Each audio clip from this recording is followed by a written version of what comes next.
27 February आज महाराष्ट्र भाषा गौरव दिन. 27 फेब्रुवारी आणि 1 मे हे दोन्ही दिवस सारखे आहेत असं तुम्हालाही वाटतं का?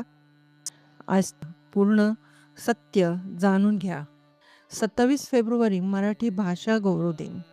हा दिवस साजरा केला जातो ज्येष्ठ कवी विष्णू वामन शिरवाडकर उर्फ कुसुमाग्रज यांच्या जन्मदिवशी.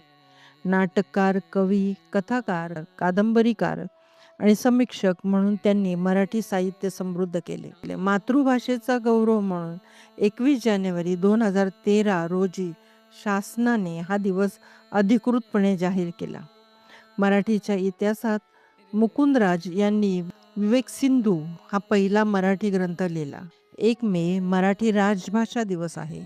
1 मे 1960 रोजी महाराष्ट्र राज्य स्थापन झाले आणि वसंतराव नाईक यांनी मराठी राजभाषा अधिनियम 1964 लागू करून 1965 पासून 1 मे हा मराठी राजभाषा दिवस म्हणून साजरा करण्याचा निर्णय घेतला.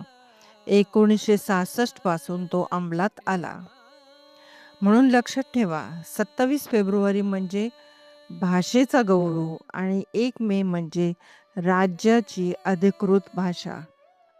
आता गोंधळ होणार नाही ना? हा व्हिडिओ प्रत्येक मराठी माणसापर्यंत पोहोचवा. जय महाराष्ट्र. मित्रांनो, ही माहिती तुम्हाला कशी वाटली हे आम्हाला कमेंट करून नक्की सांगा. व्हिडिओला लाईक, शेअर आणि सबस्क्राईब करायला विसरू नका. धन्यवाद.